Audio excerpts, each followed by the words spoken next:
नमस्कार. मी सौ स्मिता ओहाळ, निवृत्त शिक्षिका, सौ सुशीलाबाई विरकर हायस्कूल, शुक्रवार पेठ, पुणे. माझा फोन नंबर आहे 9975586056.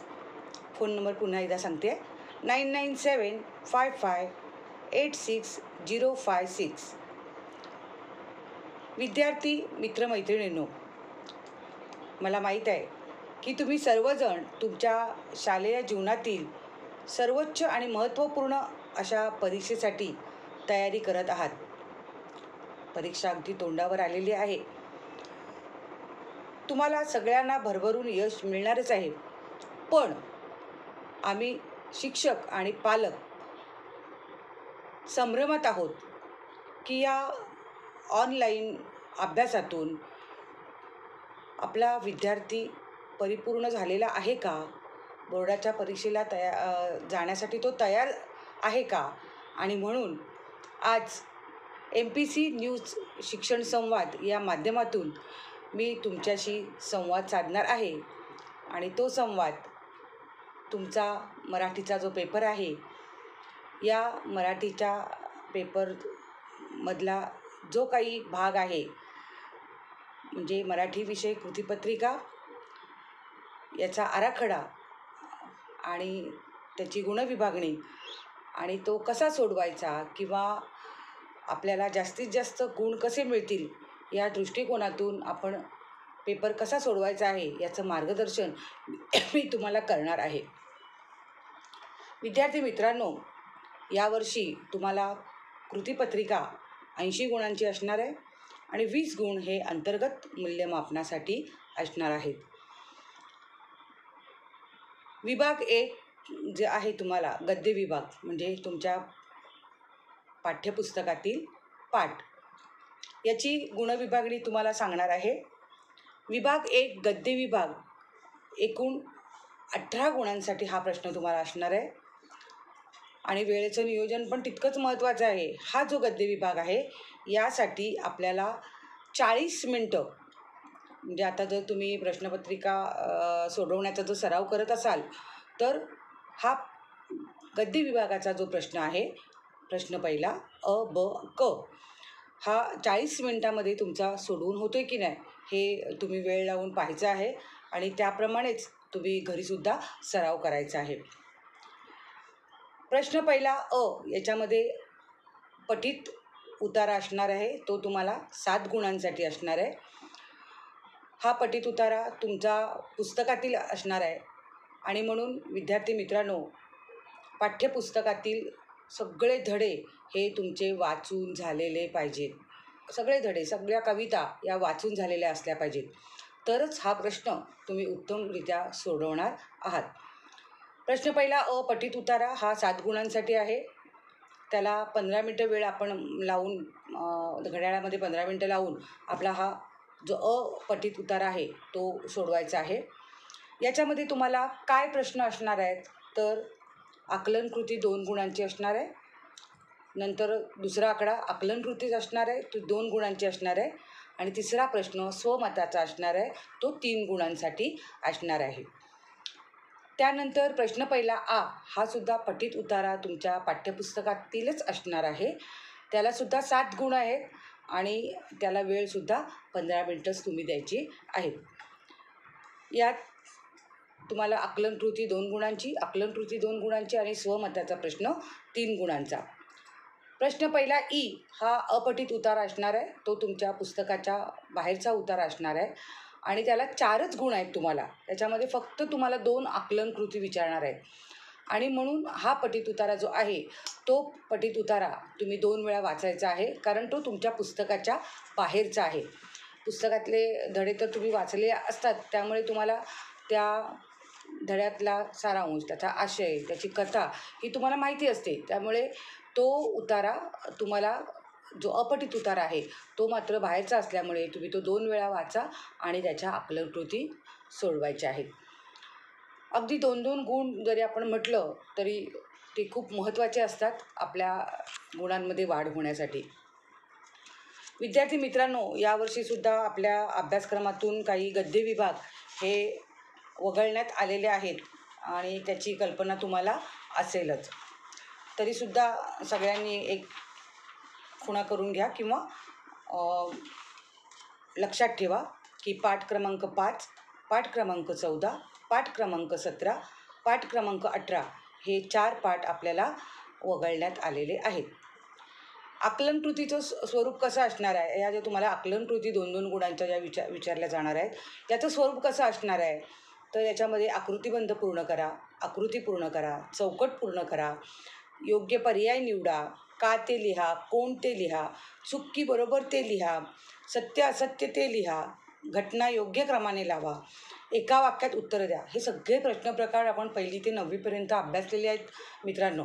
आणि त्याच्यामुळे या प्रश्नांची जी उत्तरं आहेत ती आपण कशी लिहायची आहेत. मी खूप उत्तरपत्रिका जेव्हा तपासायला येत होत्या बोर्डाच्या, तेव्हा पाहिलं की तुम्हाला जी चौकट दिलेली असते त्या चौकटीतच आपल्याला ते उत्तर मावेल एवढं ते उत्तर आम्हाला अपेक्षित आहे. तर काही विद्यार्थी पूर्ण वाक्य किंवा 2-2 वाक्य त्या प्रश्नाच्या संदर्भातली त्या चौकटीमध्ये लिहितात आणि मग त्याला चौकट करतात. तर ही अपेक्षित नाही आहे.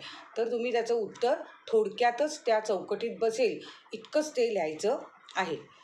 आणि म्हणून या प्रश्नांची उत्तरं लिहिताना एक पद्धत तुम्ही लक्षात ठेवा की तो उतारा सुरुवातीला शांतपणे वाचा. अगदी तो 2 पॅरेग्राफचा उतारा असतो, तो शांतपणे थोडक्यात वाचा आणि त्याचा आशय त्या उतार्यात काय सांगितलेलं आहे ते समजून घ्या. अगदी तुम्ही धडा वाचलेला नसेल असं समजूया आपण की तुम्ही धडा तो वाचलेला नाही, तरी तुम्ही तो 2 मिनटं 3 मिनटं तो शांतपणे तो उतारा वाचा आणि मग प्रश्न वाचून त्याची उत्तरं त्याच्यामध्ये लिहा. फक्त स्वमताचा जो प्रश्न आहे तो आपल्याला 3 गुणांसाठी आहे आणि तो लिहिताना त्या विषयानुरूपच तुम्हाला लिहायचं आहे. अवांतर वाचन आवश्यक आहे. त्याच्यासाठी निरीक्षण यावर आधारित तुम्हाला स्वमताचा प्रश्न लिहायचा आहे. कारण या स्वमताच्या प्रश्नामधून तुम्हाला अभिव्यक्ती स्वातंत्र्य दिलेलं आहे. तुम्ही प्रभावी स्वतःचे विचारांची मांडणी तुम्ही करू शकता. भाषाशैलीसुद्धा तुम्ही तुमच्या पद्धतीने तुमच्या भाषेत जरी त्याचं उत्तर लिहिलं तरी चालणार आहे. आणि म्हणून स्वमताचं जे उत्तर आहे ते तुमचं असणार आहे. उदाहरणार्थ आगळ धड्यामधली आजी आहे आणि मग स्वमताचा प्रश्न तुम्हाला जर असा विचारला असेल की तुमच्या आजीचं वर्णन करा, तर काही विद्यार्थी काय करतात की त्याच पुस्तकातली जी आजी आहे ती तसंच्या तसं त्याचं वर्णन करतात. तर तुम्ही स्वतःच्या विचारांनी आजी डोळ्यासमोर आणा किंवा इतरांचे पण आजी आपण बघितलेले असेल तर अशा आजीचं वर्णन तुम्ही करा. आणि ते पुस्तकातलंच करायला पाहिजे असं काही आवश्यकता नाही आहे. तर तुम्ही स्वतःच्या मनाने ज्याचं अवांतर वाचन चांगलं असेल, ज्याचं निरीक्षण चांगलं असेल, तो हा स्वमताचा प्रश्न नक्कीच चांगल्या तऱ्हेने सोडवू शकणार आहे. स्वमताचं उत्तर 10 ते 12 ओळीत अपेक्षित आहे. जरी याला 3 गुण असले तरी त्याचं उत्तर 10 ओळी उत्तर तरी तुम्ही त्याचं लिहिलं पाहिजे. अपठित उताराचं तुम्हाला सांगितलं की तो बाहेरचा असल्यामुळे तो नीट काळजीपूर्वक तुम्ही वाचायचा आहे आणि त्यातील विषय त्याचा आशय समजून घ्यायचा आहे. आणि मग त्याचा स्वमताचा प्रश्न नाहीच आहे, फक्त 2 आकलन प्रश्न त्याच्यामध्ये आहेत. सर्वात महत्त्वाचं म्हणजे कृती सोडवताना ज्या आकलनाचे प्रश्नाची जी तुम्ही सोडवता आकलन कृती, तर ते आकृती पूर्ण करा, चौकट पूर्ण करा. हे पेनानेच पटकन त्याची चौकट उत्तर लिहायचं, त्याची चौकट पेनानेच करायची. खूप मुलं काय करतात, पेन्सिल घेतात, पट्टी घेतात आणि छान त्याच्या आकृत्या काढत बसतात, म्हणजे ती चौकट काढत बसतात. मग त्यात खूप वेळ जातो. तर अशा तऱ्हेचा वेळ तुम्ही घालवू नका. तर पेनानेच ती चौकट आकृत्या पेनानेच काढा आणि पटकन त्याचं उत्तर लिहा. योग्य पर्याय निवडा, रिकाम्या जागा भरा, एका वाक्यात उत्तर लिहायची, वाक्य पूर्ण लिहावीत व योग्य शब्द अधोरेखित फक्त करायचं आहे त्याच्यामध्ये. सर्वात महत्त्वाचं म्हणजे अर्ध्या गुणाचा किंवा 1 गुणाचा आकलनकृती कधी तुम्हाला अर्ध्या गुणासाठी येते किंवा 2 आकलनकृती असा अर्ध्या गुणाच्या विचारल्या जातात. तर ह्याचं उत्तर लिहिताना शुद्ध लेखनाच्या चुका टाळायच्या आहेत. कारण जर शुद्ध लेखन तिथे चुकलं तर तो पूर्ण त्याचं उत्तर चुकलं जातं. आणि म्हणून शुद्ध लेखनाच्या चुका ह्या आकलनकृती ज्या आहेत, तुम्हाला चौकटी पूर्ण करा, आकृती बंध पूर्ण करा, तर त्याच्यामध्ये शुद्ध लेखनाच्या चुका होणार नाहीत याच्याकडे लक्ष द्यायचं आहे. आता गद्य विभागाची तयारी करताना तुम्ही काय करणार आहात? अजून खूप दिवस आहेत तुमच्या हातामध्ये. तर पाठ्यपुस्तकाचं मगाशी सांगितलं त्याप्रमाणे पाठ्यपुस्तकाचं समजपूर्वक वाचन करा. स्वतःचे विचार, स्वतःचं मत शब्दात व्यक्त करण्याचा सराव करा. प्रश्नपत्रिका जर तुम्ही सोडवत असाल तर त्याच्यामध्ये आपण स्वतःचे विचार काय मांडतो आहे, स्वतःच्या स्वमताचा प्रश्न आपण स्वतःहून काय लिहितो आहे, तर याचा विचार करा. अवांतर वाचन आता खूप मुलांना वाचनाचा खूप कंटाळा आहे. वाचन करत नाहीत मुलं. वाचा वाचा शिक्षक, पालक सतत सांगत असतात. तर अवांतर वाचन खूप महत्त्वाचं आहे आणि त्याचा उपयोग तुम्हाला उपयोजित लेखन करताना सुद्धा तुम्हाला होणार आहे. त्यामुळे अवांतर वाचन विद्यार्थ्यांनी करावे किंवा निरीक्षण करावं. अगदी टी व्हीवरच्या बातम्या, वर्तमानपत्र, बातमी लेखन आहे तुम्हाला, जाहिरात लेखन आहे, या सगळ्याचा वापर, अवांतर वाचनाचा वापर आपल्याला सतत या प्रश्नपत्रिका सोडवताना होणार आहे आणि म्हणून मुलांनी अवांतर वाचन करायचं आहे.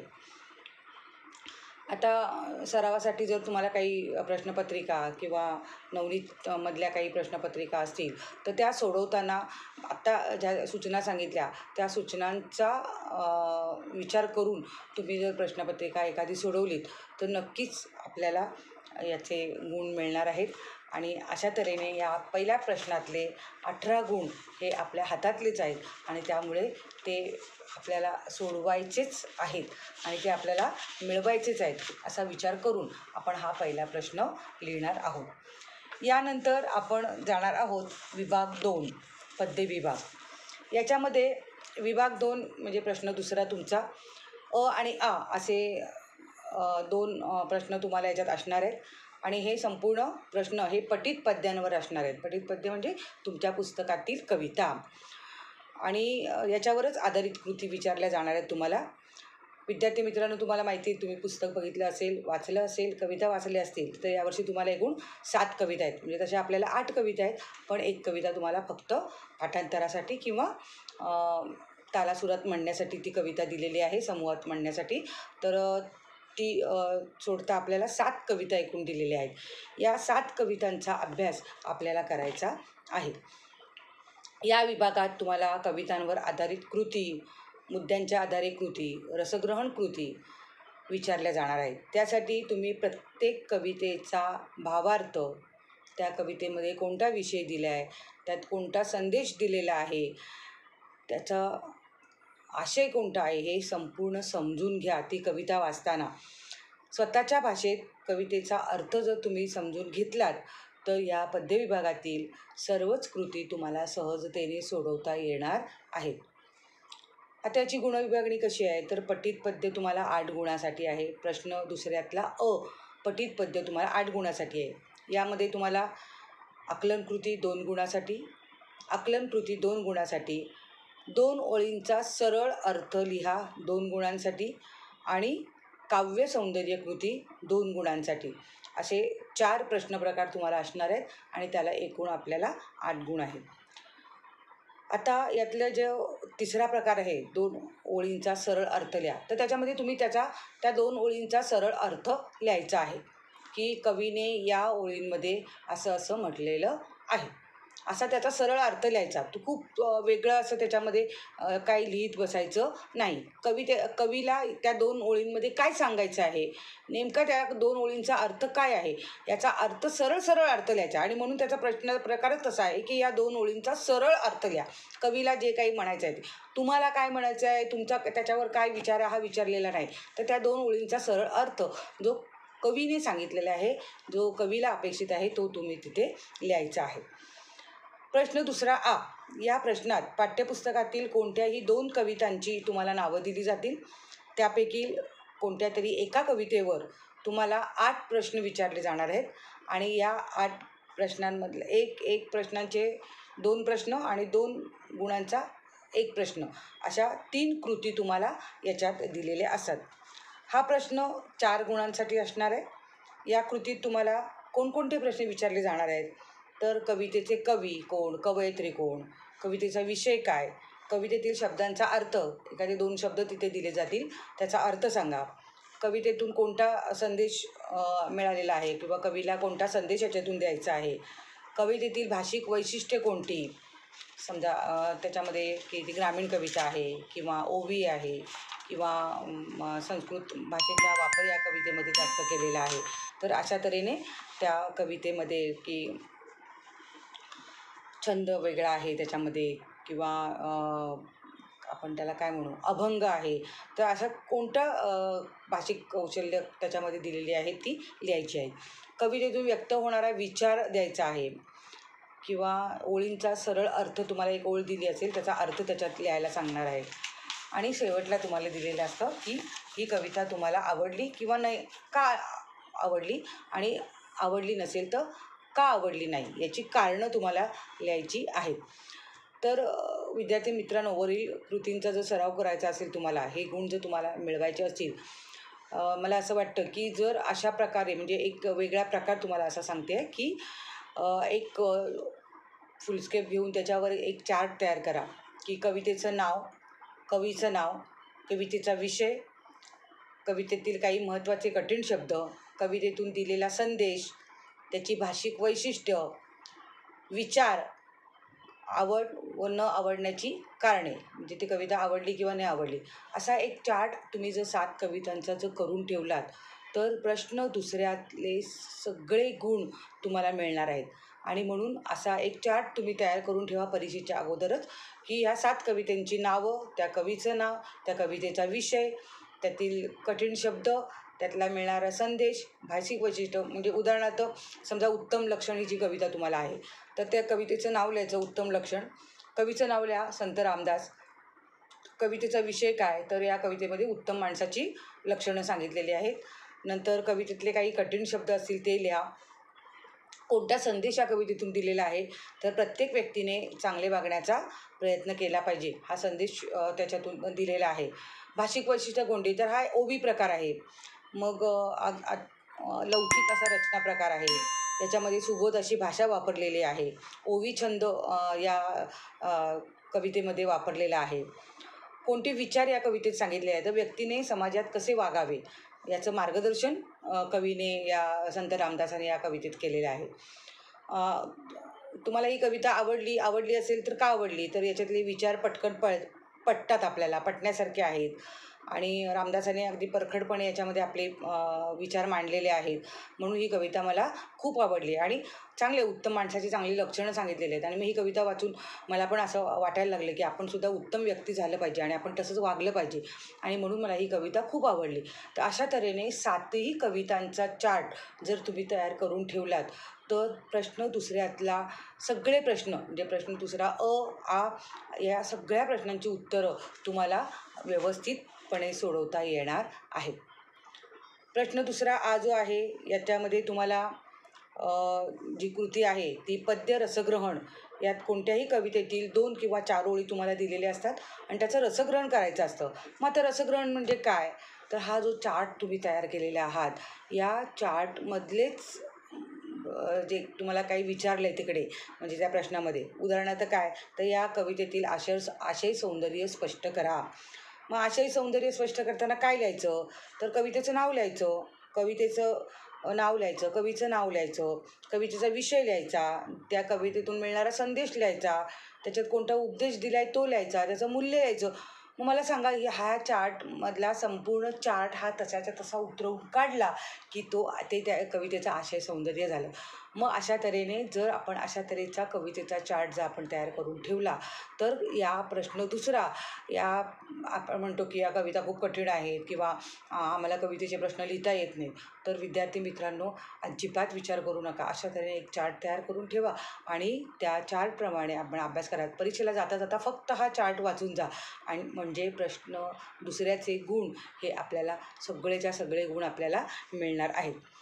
त्याच्यातलं जो प्रश्न दुसऱ्यामधला मधलाच एक काव्यसौंदर्य असतं. मग हे काव्यसौंदर्यसुद्धा वरती चार्टमध्ये आपण लिहिलेलं आहे की कोणता अलंकार आहे, कोणता रस आहे, कोणता भाव आहे, अभंग आहे का ओवी आहे, मग यातल्या कल्पना कोणती आहे इत्यादी माहिती आपण काव्यसौंदर्यामध्ये मांडायची आहे.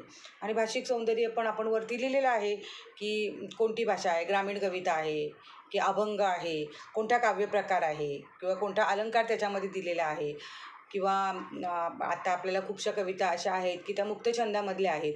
तर हे मुक्तछंद आहे. तर अशा तऱ्हेने भाषिक सौंदर्य आपण की या कवितेला लय नाही किंवा या कवितेला चाल लावता येत नाही, तर अशा तऱ्हेने भाषिक सौंदर्य या कवितेचं आपल्याला लिहायचं आहे.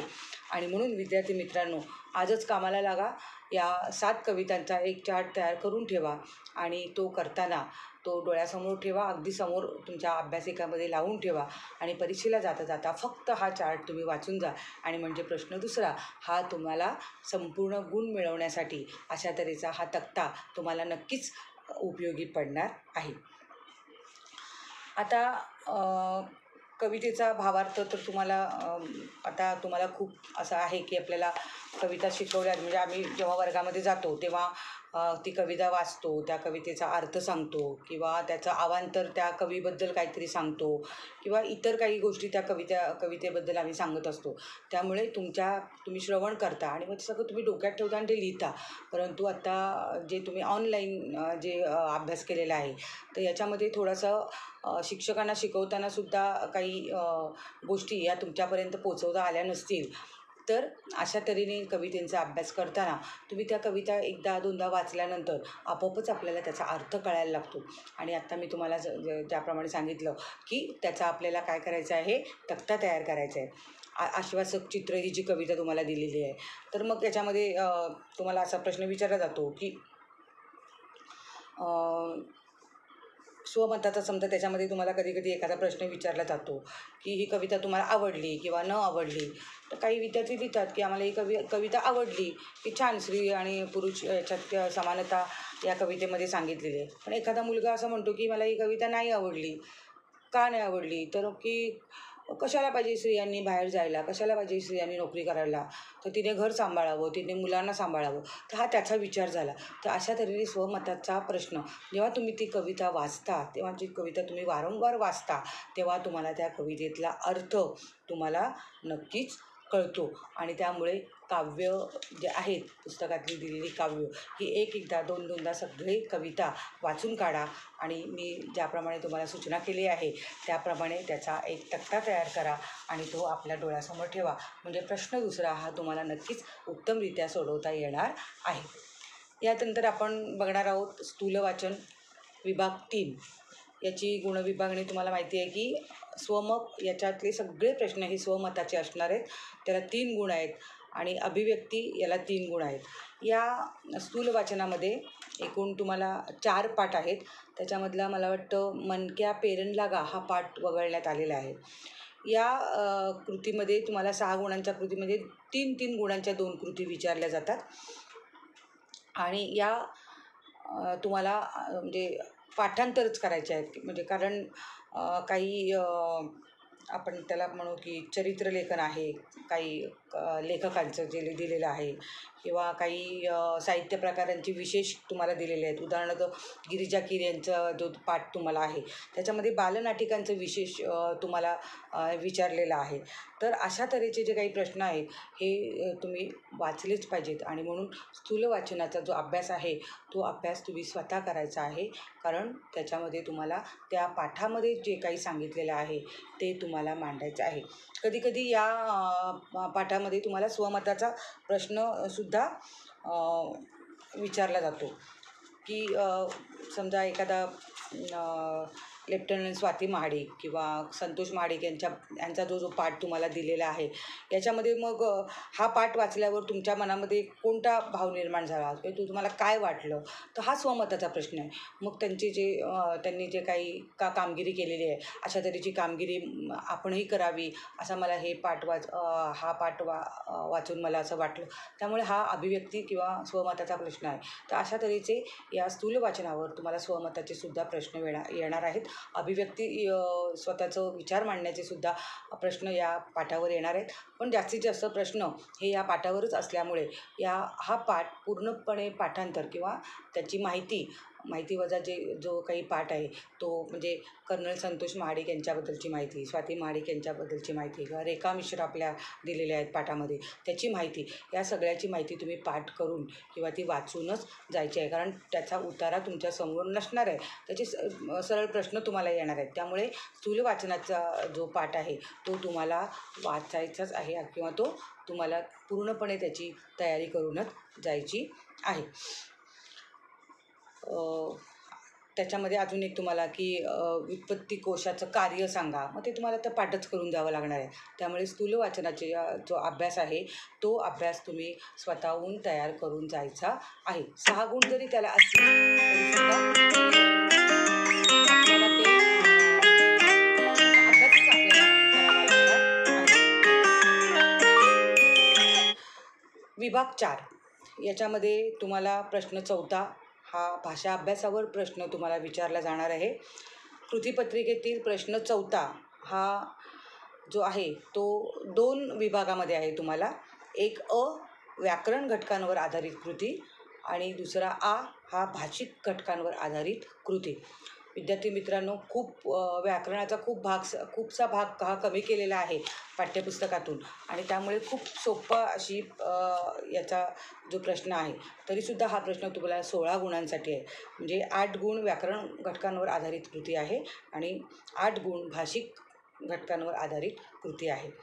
आता प्रश्न 4थ्यातला जो आहे तो त्याच्यावर कोणकोणते विभाग तुम्हाला विचारले जाणार आहेत, तर समास 2 गुणांसाठी आहे, शब्दसिद्धी 2 गुणांसाठी आहे आणि वाक्प्रचार 4 गुणांसाठी आहे. समासामध्ये तुम्हाला त्याचा अभ्यास पाठांतर तुम्हाला करूनच जावं लागणार आहे. शब्दसिद्धीमध्ये उपसर्ग घटित शब्द किंवा प्रत्यय घटित शब्द हे एकदा तुम्ही समजून घेतलेत तर नक्कीच आपल्याला हे गुण आपल्याला मिळणार आहेत. वाक्प्रचारामध्ये मात्र तुम्हाला वेगवेगळ्या प्रकारे वाक्प्रचार विचारले जातात. एक म्हणजे वाक्प्रचार दिलेले असतात त्याचा अर्थ लिहा, वाक्यात उपयोग करा किंवा जोड्या लावा किंवा वरती वाक्प्रचार दिलेले असतात त्याचा वाक्यांमध्ये उपयोग करा. अशा 3-4 पद्धतीने वाक्प्रचाराचा प्रश्न हा आणि तो 4 गुणांसाठी आहे. त्यामुळे हे 4 गुण आपल्याला खूप महत्त्वाचे आहेत आणि अशा तऱ्हेने व्याकरण घटकावर आधारित 8 गुणांची कृती ही आपल्या हातातले हे मार्क आहेत. त्यामुळे याचा अभ्यास करून जा. भाषिक घटकांवर आधारित जी कृती आहे त्याच्यामध्ये शब्दसंपत्ती आहे 4 गुणांसाठी. लेखन नियमांनुसार लेखन म्हणजे स्वल्पविराम वगैरे याचा वापर करा किंवा एखादा शब्द चुकीचा दिलेला असतो, त्याची वेलांटी उकार वगैरे चुकलेला असतो तो दुरुस्त करून फक्त लिहायचा आहे, तो 2 गुणांसाठी आहे. विरामचिन्हांचा वापर करा हा 1 गुणांसाठी प्रश्न आहे. अनेक विरामचिन्ह आपण 1ली ते 9वीपर्यंत आपण अनेक विरामचिन्ह सतत आपण लेखनामध्ये देत असतो आणि ते आपल्याला माहिती आहे. प्रश्नचिन्ह असतो किंवा उद्गारवाचक चिन्ह, पूर्णविराम, स्वल्पविराम ह्या सगळ्या विरामचिन्ह एकदा तुम्ही ते सगळे लिहून काढा आणि त्याची नावं लिहून काढा आणि कधीकधी त्याच्या जोड्या लावा येतात किंवा कधीकधी त्या वाक्यामध्ये त्याचा वापर करा. अशा तऱ्हेने वेगवेगळ्या तऱ्हेचे प्रश्न आपल्याला विरामचिन्हांमध्ये येऊ शकतात. नंतर पारिभाषिक शब्द 1 गुणांसाठी फक्त आहे आपल्याला तो, की काही इंग्रजी शब्द दिले असतात त्याचा मराठी शब्द त्याचा तो लिहायचा असतो आणि ते शब्द मला वाटतं ते मुलं लिहितातच, कारण अगदी इंग्लिश शब्दांचा वापर आपण खूपच करत असतो आणि हल्ली तुम्ही मोबाईल वापरता किंवा टी व्ही बघता किंवा काही मुलं लॅपटॉपचा पण वापर करतात, तर याच्यामध्ये अनेक इंग्रजी शब्द आपल्याला खूपशे माहिती होतात आणि आपण व्यवहारातसुद्धा इंग्लिश शब्दांचा खूप वापर करत असतो. त्यामुळे पारिभाषिक शब्द जे आहेत, काही महत्त्वाचे पारिभाषिक शब्द तुमच्या पुस्तकामध्ये त्याची सूची दिलेली आहे, ते एकदा वाचून बघा. त्यातलेच शब्द तुम्हाला परीक्षेसाठी विचारले जातात. याच्यानंतर समासामध्ये तुम्हाला पहिला जो प्रश्न आहे व्याकरणावर आधारित त्याच्यामध्ये समास आहे. त्या समासामध्ये तुम्हाला कोणकोणते समास येणार आहेत ते तुमचा अभ्यास झालेलाच असेल. त्याचा कर्मधारय समास, द्वंद्व समास, द्विगु समास या 3 समासावर आधारित तुम्हाला 2 गुणांची कृती विचारली जाणार आहे. याच्यामध्ये समास ओळखा, विग्रहावरून समास ओळखा, जोड्या लावा, तक्ता पूर्ण करा अशा तऱ्हेचे प्रश्न तुम्हाला विचारले जाणार आहेत. शब्दसिद्धी तुम्हाला मी सांगितलं की उपसर्ग लावून, प्रत्यय लावून अभ्यस्त शब्द लिहा किंवा तक्ता पूर्ण करा अशा तऱ्हेची 2 गुणांची कृती आहे. शब्दसंपत्ती हा जो मधला जो प्रश्न आहे, प्रश्न 4 हा शब्दसंपत्तीचा प्रश्न आहे. तिथे तुम्ही 1ली ते 9वीपर्यंत सगळंच त्याचा अभ्यास केलेला आहे तुम्ही. समानार्थी शब्द, विरुद्धार्थी शब्द, शब्दसमूहासाठी एक शब्द म्हणजे किती सोपं, म्हणजे तुम्ही 1ली ते 4थी 9वीपर्यंत जो काही तुम्ही भाषेचा अभ्यास केलेला आहे त्या सगळ्यावर आधारित असे हे काही प्रश्न तुम्हाला येणार आहेत. पुढील शब्दापासून 2 अर्थपूर्ण शब्द तयार करा किंवा वचन बदला, वचन ओळखा, असे खूप सोपे असे शब्दसंपत्तीचे प्रश्न तुम्हाला आहेत आणि ते आपल्याला चांगल्याच तऱ्हेने ते आपल्याला सोडवता येतात आणि ते गुण आपल्या हातामधले असतात.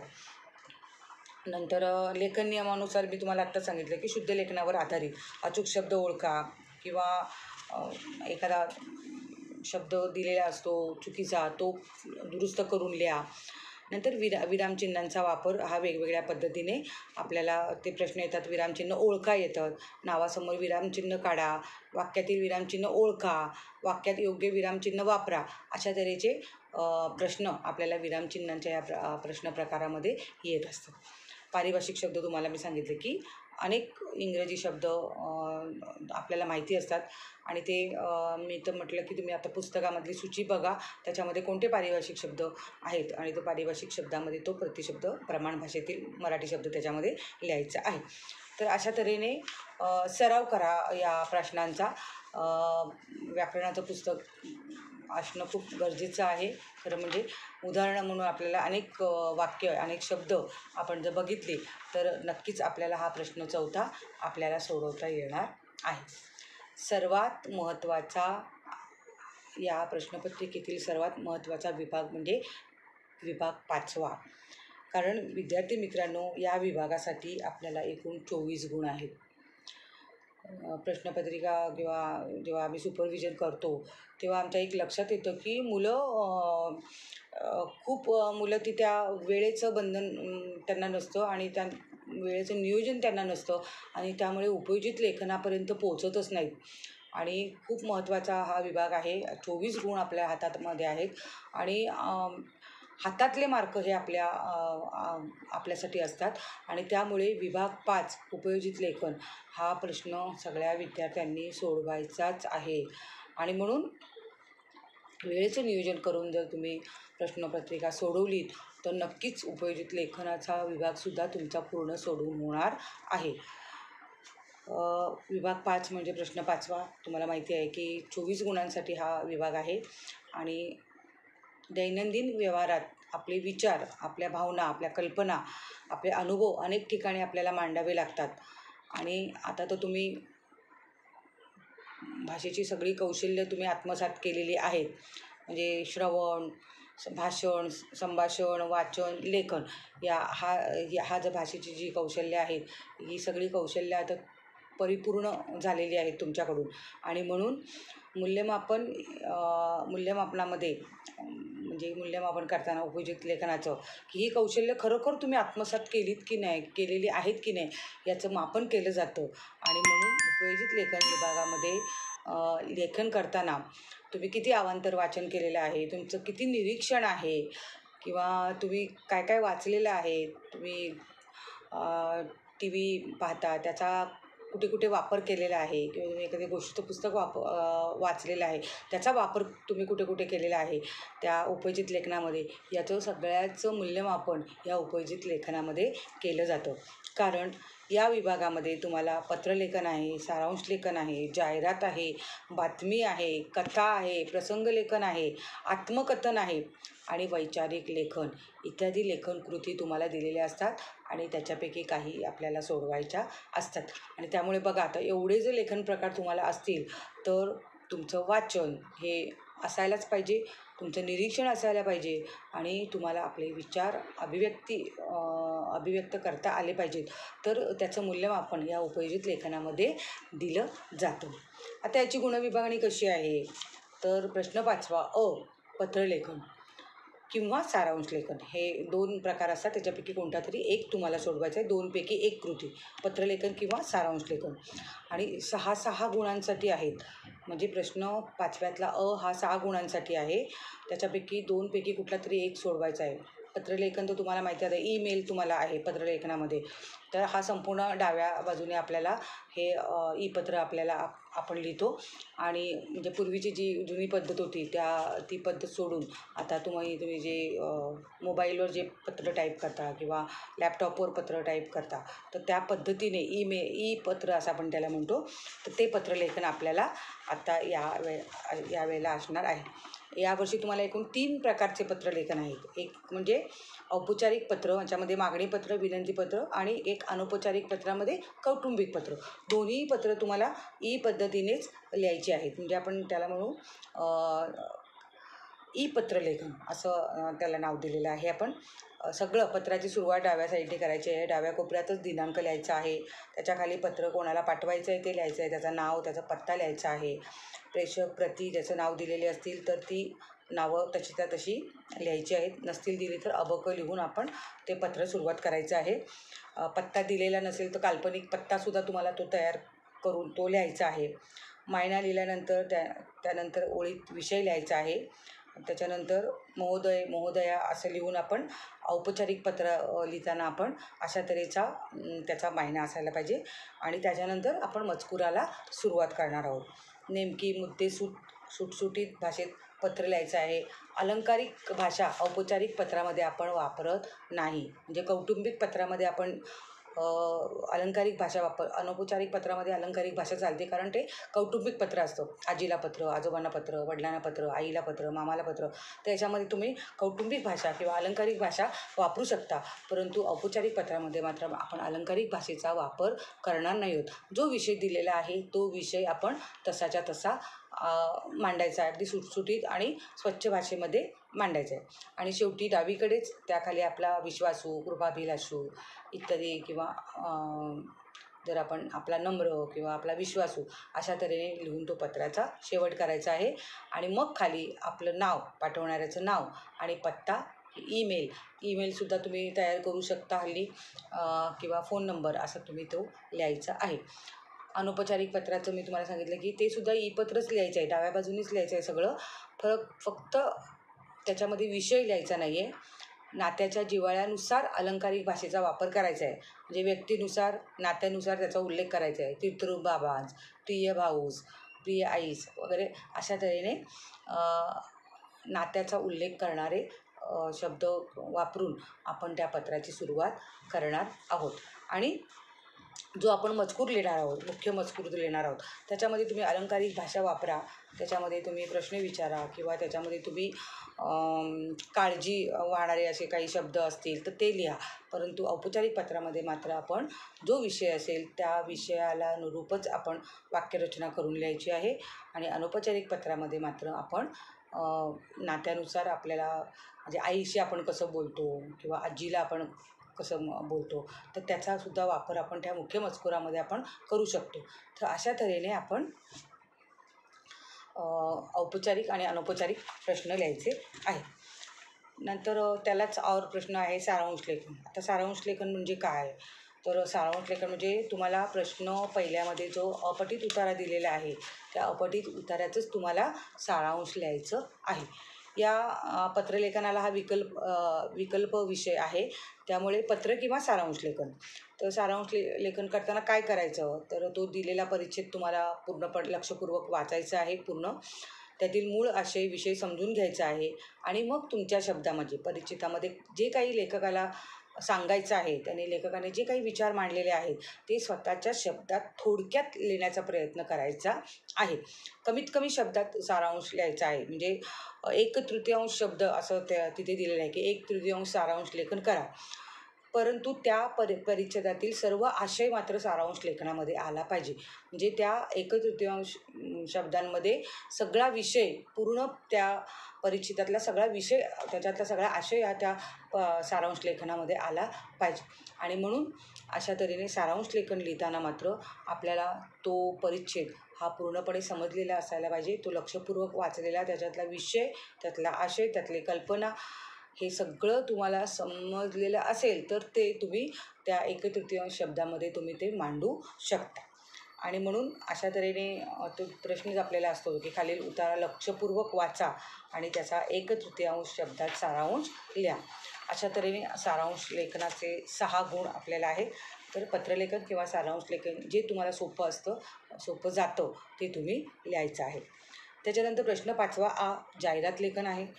याच्यामध्ये 5 गुण आहेत आपल्याला किती छान आपण सतत टी व्हीवर, वर्तमानपत्रामध्ये, विविध ठिकाणी, रस्त्यात येता जाता अशा अनेक जाहिराती किंवा आपण ते खाऊचे रॅपर जे घेतो कधी मुलांना ते खूप आवडतात, वेफर्स हे ते, याच्या आपण वरती त्याची जाहिरात कशी तयार केलेली आहे, ते कसं त्याच्यात चित्र काढलेलं आहे, काय काय लिहिलेलं आहे, तर हे आपण सतत पाहत असतो. जर तुमची निरीक्षण शक्ती जर चांगली असेल तर तुम्ही उत्तम तऱ्हेची जाहिरात तुम्ही करू शकता.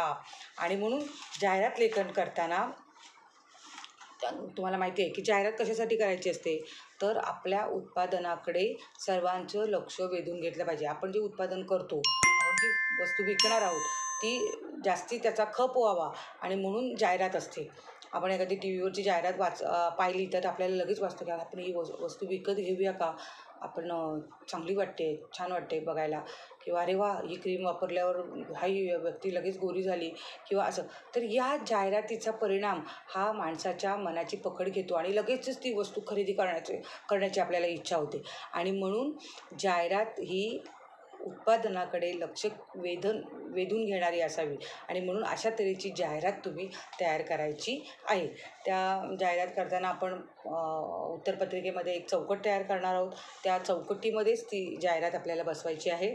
पण जाहिरात करताना आपण भाषेला खूप महत्त्व द्यायचं आहे. कुठल्या अलंकारिक भाषा, संवादाच्या माध्यमातून शक्यतो आपल्याला जाहिरात असायला पाहिजे.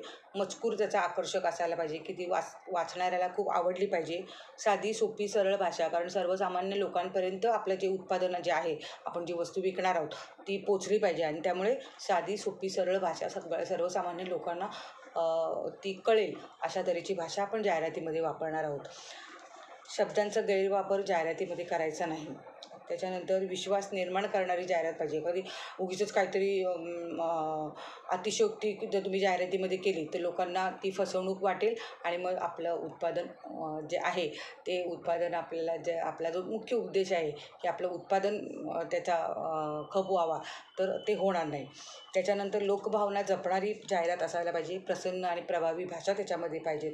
कमीत कमी शब्दामध्ये अधिक आशय व्यक्त करणारी, अधिक माहिती देणारी जाहिरात असायला पाहिजे. अलंकारिक, काव्यमय भाषा, लक्षवेधी अशी जाहिरात असायला पाहिजे. आणि ग्राहकांची आवड, फॅशन, सवयी, गरज याचा विचार करून याचं प्रतिबिंब त्या जाहिरातीमध्ये असलं पाहिजे. आणि म्हणून जाहिरात आपण जेव्हा जी करतो त्या जाहिरातीमध्ये एवढंच लक्षात ठेवायचं आहे की माझी जाहिरात आकर्षक कशी दिसेल आणि त्याप्रमाणे ती जाहिरात करायची. सर्वात महत्त्वाचा प्रश्न म्हणजे जाहिरात ही पेनानेच करायची आहे. पेन्सिल, लाल पेन, हिरवं पेन असा कोणताही वापर आपण उत्तरपत्रिकेमध्ये करणार नाही आहोत. चित्र वगैरे काढण्याची जाहिरातीमध्ये गरज नाही. शब्दांनीच जाहिरात खुलवली पाहिजे आणि चौकट तयार करून आपण त्याच्यामध्ये जाहिरात देणार आहोत. त्याच्यानंतर तुम्हाला बातमी लेखन. बातम्या तर आपण नेहमीच ऐकत असतो आणि म्हणून बातमी लेखन करताना आपण अतिशय थोडक्यात आणि समोरच्याला ती बातमी वाचताना कंटाळा येणार नाही अशा तऱ्हेची बातमी पाहिजे. नंतर काही बातम्यांमध्ये त्याच बातम्या आपण सतत ऐकत असतो आणि मग आपल्याला कंटाळा येतो, रे काय हे एकच वाक्य किती वेळा या बातमी सांगताना करतो आहे. त्यामुळे आजचं जग हे तंत्रज्ञानाच्या युगात प्रसारमाध्यमांचा वापर तर आपण पाहतच असतो. टी व्ही बघतो, वर्तमानपत्र, आकाशवाणी, दूरदर्शन, किती आंतरजाल या माध्यमातून अनेक बातम्या आपण सतत ऐकत असतो. देश विदेशातल्या घडामोडी याच्या बातम्या आपण सतत ऐकत असतो. आणि म्हणून आपण बातमी तयार करताना कशी तयार करायची, तर विश्वास निर्माण होईल त्या बातमीबद्दल अशा तऱ्हेची बातमी असायला पाहिजे. बातमी लेखनासाठी उत्तम लेखन कौशल्य असणं खूप आवश्यक आहे. भाषेचं ज्ञान असलं पाहिजे, व्याकरणाचा अभ्यास पाहिजे. कुठेही त्या बातमी लेखनामध्ये शुद्ध लेखनाच्या चुका असता कामा नये. अगदी सुटसुटीत सोपी वाक्यरचना त्याच्या बातमीमध्ये असायला पाहिजे. सखोल आणि समग्र वाचन तुमचं त्या बातमीमध्ये दिसणार आहे, की ते तुमचं वाचन किती आहे, तुम्ही कशा तऱ्हेने ते लिहिता, अशा तऱ्हेचं मूल्यमापन या बातमी लेखनातून केलं जातं. त्याच्यानंतर अचूक आणि योग्य तपशील त्याच्यामध्ये असला पाहिजे.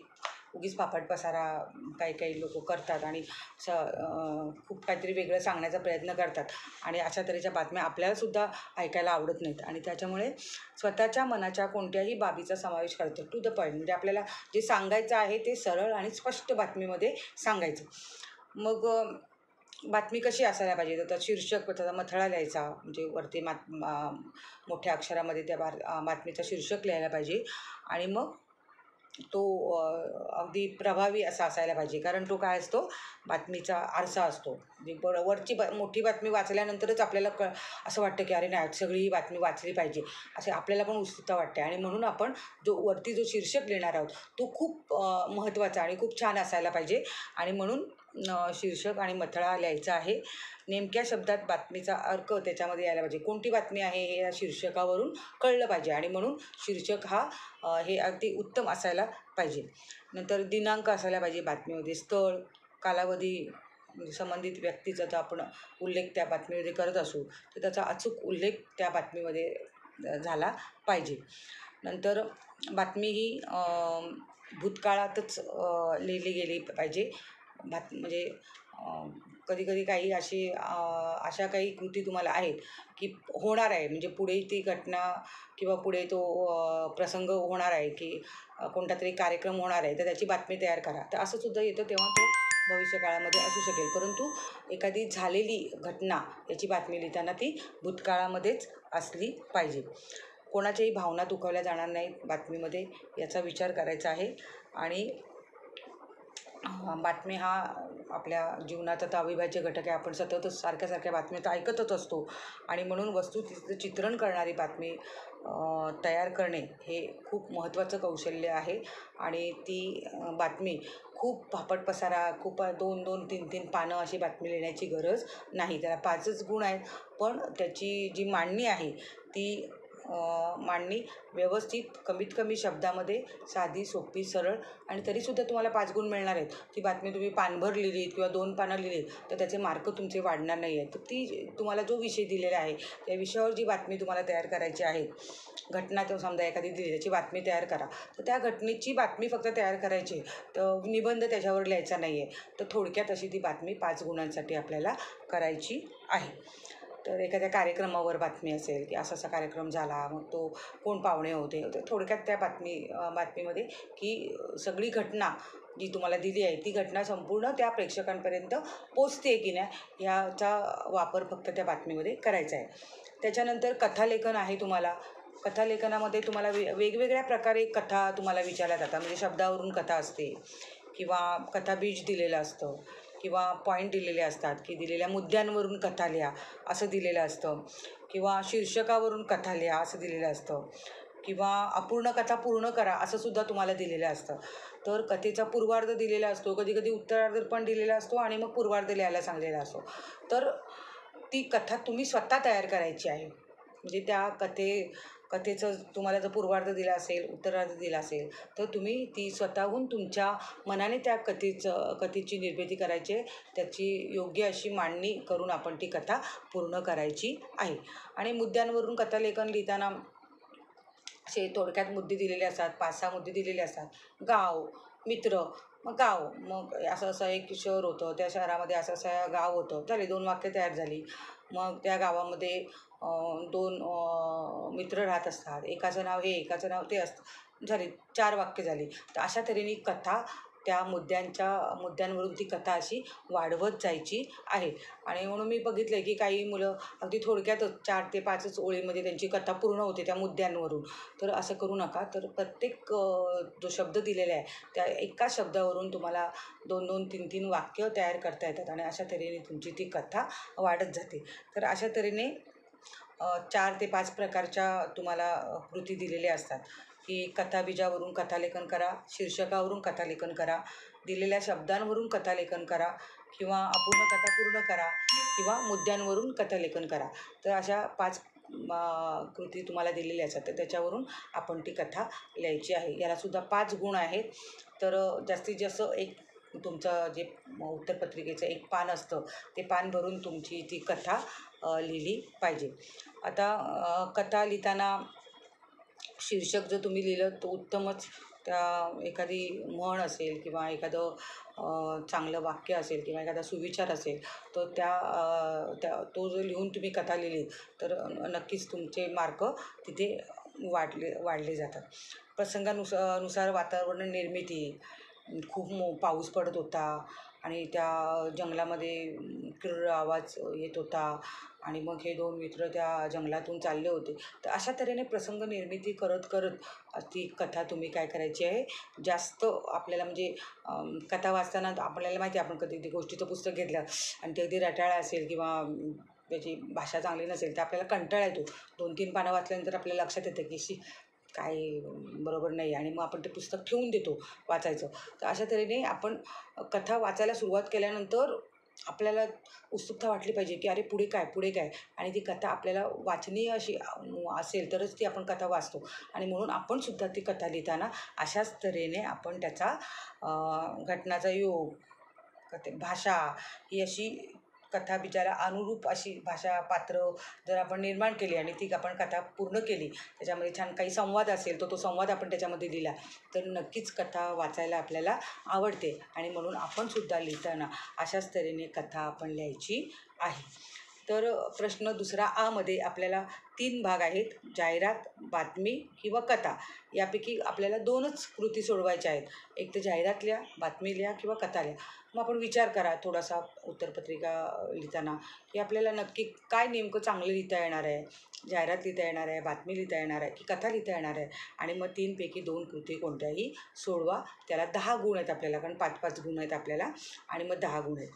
प्रश्न 5व्यामधला ई जो आहे तो प्रसंगलेखन आहे तुम्हाला आणि आत्मकथन आहे आणि वैचारिक लेखन आहे. हा खूप महत्त्वाचा भाग आहे, कारण त्याला एकच कृती आपल्याला सोडवायची आहे आणि त्याला 8 गुण आहेत आणि हे 8 गुण आपल्या हातातले आहेत. एक तर प्रसंगलेखन लिहा, एक तर आत्मकथन लिहा. आत्मकथन तर तुम्ही लिहा, मी झाड बोलतो आहे किंवा तुम्हाला चित्र दिलं जातं आहे कारण त्या चित्रावरून तुम्हाला की या चित्रामधली एक व्यक्ती किंवा एक घटक तुमच्याशी बोलते असं लिहा. तो सरळ तुम्ही लिहायचं की मी झाड बोलतो आहे आणि मग तो काय बोलेल, तर मी बोलतो आहे असं करून तो झाड प्रत्यक्ष तुमच्याशी बोलतो आहे अशा तऱ्हेने ते आत्मकथन लिहायचं आहे. या विभागामध्ये, या ई विभागामध्ये तुमचं लेखन कौशल्य तपासलं जाणार आहे की निबंध लेखन हा प्रकार जो तुम्ही आत्तापर्यंत जो लिहित होतात 8वीपर्यंत 10वीपर्यंत तर तो प्रकारच हा या प्रश्न 5व्या ईमध्ये आहे की तुम्ही एखादा प्रसंग कसा लिहू शकता किंवा वैचारिक लेखन तुम्ही कसं लिहू शकता. तर आणि म्हणून हा जो विभाग आहे याला 8 गुण तुम्हाला दिलेले आहेत. सर्वात पहिला आपण प्रसंग लेखन घेऊया की या प्रसंग लेखनामध्ये एखादी व्यक्ती असेल, स्थळ असेल, दृश्य असेल किंवा प्रसंग असेल याचं चित्र तुम्ही रेखाटायचं आहे, त्याचं वर्णन तुम्ही करायचं आहे आणि म्हणून वर्णनात्मक निबंधाचा प्रकार जो तुम्ही म्हणता तो प्रसंग लेखनामध्ये की म्हणजेच वर्णनात्मक निबंध लेखन या प्रसंग लेखनामध्ये तुमचं तपासलं जाणार आहे. त्याचं मूल्यमापन तुमचं होणार आहे की एखाद्या प्रसंगाच्या वर्णनासाठी तुम्ही काय काय तिथे पाहिलं. म्हणजे समजा तुम्ही एक कशासाठी तरी तुम्ही बाहेर गेलात आणि तिथे तुम्ही एखादा प्रसंग पाहिलात किंवा तुम्ही अपघात पाहिलात तर त्याचं निरीक्षण तुम्ही कसं केलेलं आहे, त्याची निरीक्षण शक्ती तुमची तिथे तपासली जाणार आहे. तर निरीक्षण शक्तीची खूप गरज आहे आणि म्हणून तुम्हाला मगाशीच मी म्हटलं की अवांतर वाचन, निरीक्षण या सगळ्याचं मूल्यमापन उपयोजित लेखनामध्ये केलं जातं आणि म्हणून आपण दैनंदिन जीवनामध्ये जेव्हा आपण वावरतो तेव्हा बारकाईने तपशीलवार असं निरीक्षण सगळीकडे लक्ष पाहिजे. हे एखाद्या प्रसंग घडला तर ते मला काय करायचं आहे, मला नाही बघायचं, तर त्याचा वापर आपण कुठे आणि कसा करू ते आपल्याला सांगता येत नाही आणि म्हणून या सगळ्याचा वापर या लेखन कौशल्यामध्ये तुमचा तपासला जाणार आहे आणि म्हणून प्रसंग लेखन लिहिताना त्या प्रसंगाचं जर तुम्ही निरीक्षण केलेलं असेल तर तो प्रसंग लेखन तुम्हाला उत्तम तऱ्हेने लिहिता येणार आहे आणि त्याचे 8 गुण आपल्याला मिळणार आहेत. प्रभावी असं त्याचं भाषेचा वापर केला पाहिजे. म्हणजे डोळ्यासमोर ते चित्र उभं राहिलं पाहिजे वाचणाऱ्याच्या, त्या प्रसंग तो डोळ्यासमोर उभा राहिला पाहिजे असं त्याचं वर्णन आलं पाहिजे. अलंकारिक भाषा नाही वापरली तरी चालेल, म्हणजे साध्या सोप्या सरळ भाषेमध्ये आपण प्रसंगाचं वर्णन केलं तरी चालेल.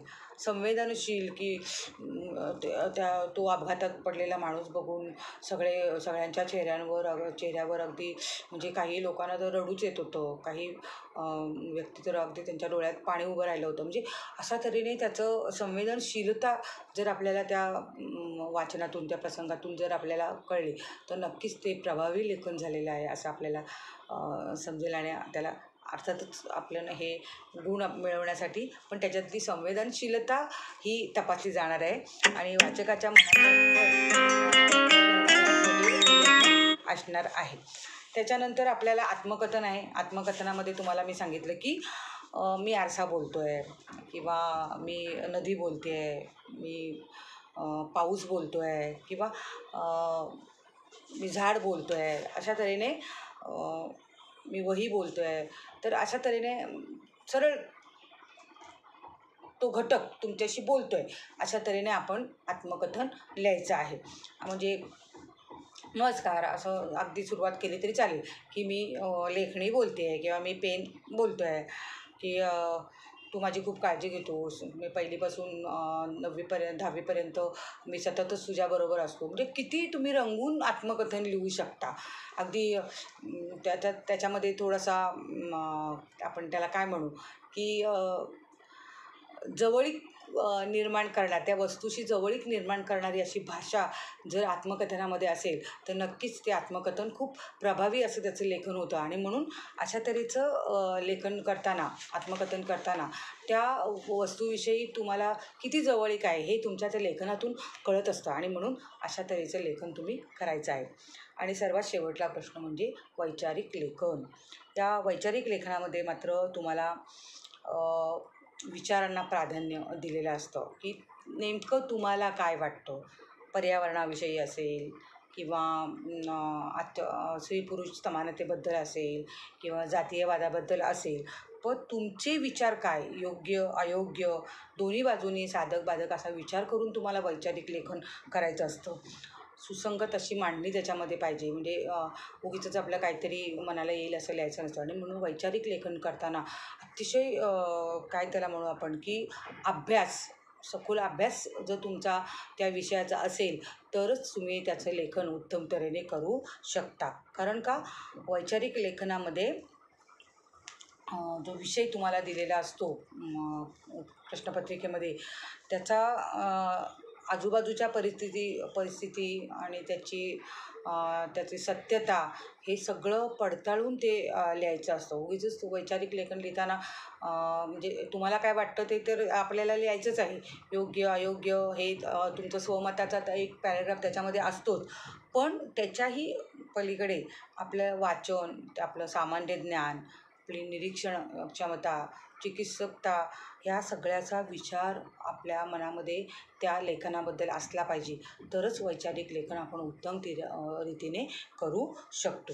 तर अशा तऱ्हेने हा शेवटला जो प्रश्न आहे, वैचारिक लेखन हा वर्तमानपत्राचं महत्त्व सांगा, किंवा दुष्काळ बद्दल लिहा, किंवा आणखीन मी देशाचा नागरिक आहे, मी भारतीय. तर याच्यामध्ये तुम्ही तुमचे जे विचार आहेत, अस्पृश्यता, एक कलंक वगैरे अशा तऱ्हेचे काही विषय तुम्हाला दिले जातात. किंवा स्त्री पुरुष समानता, किंवा एखादं आपण असं म्हणू की महागाई, नको ती महागाई. तर याच्यामध्ये तुम्हाला तुम्ही ते ऐकलेलं असलं पाहिजे, तुम्ही बातम्या बघितलेल्या असल्या पाहिजेत, तुम्ही वर्तमानपत्र वाचलेली असली पाहिजेत, तुम्ही निरीक्षण करायला पाहिजेत. म्हणजे भोवताच्या आजूबाजूच्या परिसराचं निरीक्षण तुमचं जर चांगलं असेल तर तुम्ही वैचारिक लेखन हे उत्तम रित्या करू शकाल. आणि म्हणून वैचारिक निबंध लिहिताना खूप विचारपूर्वक त्या विचारांची मांडणी तुम्हाला करता आली पाहिजे. आणि म्हणून वैचारिक लेखनाला सुद्धा आपल्याला 8 गुण आहेत. तर हे 3 प्रकार आहेत. तुम्हाला एक तर प्रसंग लेखन लिहा, एक तर तुम्ही आत्मकथन लिहा, किंवा वैचारिक लेखन. या 3पैकी तुम्हाला एकच कृती सोडवायची आहे आणि त्याला आपल्याला 8 गुण आहेत.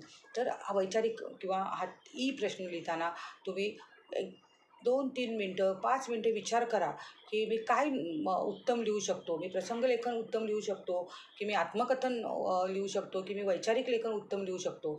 आणि थोडा वेळ विचार करून मग तुम्ही त्या प्रश्नात 3 पैकी कोणता जी एक कृती आहे ती निवडा आणि ती लिहा. त्याला 8 गुण आपल्याला असतात. तर अशा तऱ्हेने या प्रश्नपत्रिकेचा आराखडा आम्ही तुमच्यासमोर मांडलेला आहे. विद्यार्थी मित्रांनो, मला असं वाटते की नक्कीच आपण मी जो तुमच्याशी केलेला आहे, जर कोणाला काही शंका असतील प्रश्नपत्रिका सोडवताना, तर माझा फोन नंबर मी तुम्हाला दिलेलाच आहे आणि त्या फोन नंबरवर तुम्ही मला काय करा, फोन करा आणि मला विचारा. तो व्हॉट्सअपच नंबर आहे माझा. तर तुम्ही व्हॉट्सअपवर सुद्धा काही मला प्रश्न विचारले तर नक्कीच मी तुम्हाला तुमच्या शंकांचं निरसन करू शकेन. आणि मला असं वाटतं हे खूप आपण काय त्याला म्हणतो की खूपच फास्ट होतं हे शिकवणं. कारण 50-55 मिनटामध्ये पूर्ण कृतीपत्रिकेचा आराखडा मांडणं हे खूप कठीण आहे. पण तरीसुद्धा जर तुम्हाला काही शंका असतील तर नक्कीच मला विचारा. मी तुमच्या शंकेचं निरसन नक्कीच करेन. आणि पुन्हा एकदा परीक्षेसाठी खूप खूप शुभेच्छा. मी सांगितलेल्या सूचनांचं पालन करा. नक्कीच तुम्हाला चांगले गुण मराठीमध्ये मिळतील आणि तुम्ही उत्तम मार्काने नक्कीच पास व्हाल. धन्यवाद.